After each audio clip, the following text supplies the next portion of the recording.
नमस्कार, म एस्ट्रोलोजर प्रकाश दाहाल हजुरहरू समक्ष सधैँका झैँ मासिक राशिफल लिएर म कन्या राशिको मासिक राशिफल लिएर उपस्थित भइसकेको छु।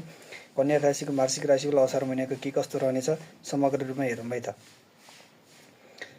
कन्या राशिका जातकहरूको लागि असार महिनाको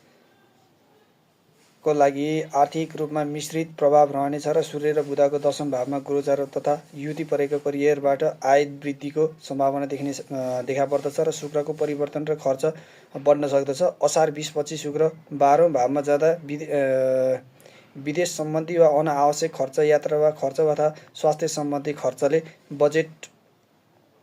प्रभावित हुन सक्दछ र मङ्गलको नवम भावमा प्रवेशले लगानी वा समझदारीबाट केही फाइदा लिन सकिन्छ र जोखिमबाट लगानीबाट बच्नुपर्ने रहेको देखिन्छ। पारिवारिक तथा वैवाहिक स्थिति के रहन्छ भन्दा पारिवारिक जीवनमा सामान्यतः तनाव र चुनौती देखिन्छ र मङ्गलको अष्टम भावबाट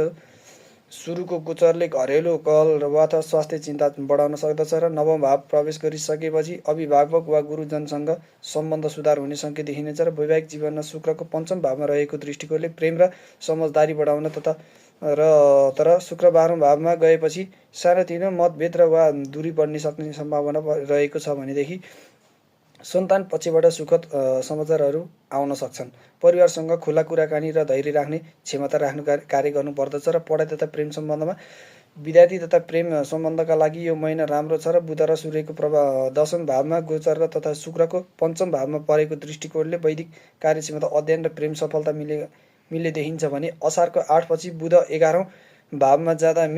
मित्रहरूबाट सहयोग र नयाँ सम्बन्धको भावना बढ्ने सम्भावना प्रबल रहेको हुन्छ भने रोमाञ्चक र समझदारी राम्रो रहनेछ। तर बुध बक्री भइसकेपछि निर्माण कार्यहरूमा ढिलासुस्ती हुन सक्ने र प्रतिस्पर्धात्मक परीक्षा वा उच्च शिक्षातर्फ लाग्नेहरूले मेहनतको राम्रो फल पाउने सम्भावना प्रबल रहेको छ भने हजुरको पढाइ सम्बन्धी के कस्तो रहन्छ भन्दाखेरि विद्यार्थी तथा प्रेम सम्बन्धका लागि यो महिना राम्रो छ। बुध र सूर्यको दशम भावमा गोचर तथा शुक्रको पञ्चम भावमा परेको दृष्टिकोणले वैदिक कार्य, अध्ययन र प्रेममा सफलता दिन्छ र असार 8 पछाडि बुध 11औं भावमा जाँदा मित्रहरूबाट सहयोग, नयाँ सम्बन्धको सम्भावना बढ्ने क्रम रहेको छ भने प्रेम, रोमाञ्चक र समझदारीमा राम्रो रहनेछ। तर बुध वक्र भइसकेपछि नियमित रूपमा ढिलासुस्ती, प्रतिस्पर्धा परीक्षा र शिक्षातर्फ लाग्ने मेहनतको राम्रो फल पाउने कुराहरू पनि पाउने एकदम राम्रो रहेको देखिन्छ। जागिर तथा पेसा व्यवसाय गर्ने विद्यार्थी तथा मानिसहरूको लागि के कस्तो रहेको छ भन्दाखेरि करियर व्यवसाय क्षेत्रमा यो महिना उल्लेखनीय रहनेछ र दशम भावमा सूर्य र बुधको युतिले पदोन्नति वा नयाँ जिम्मेवारी वा मान सम्मानको योग बन्ने रहेको छ भने असार 23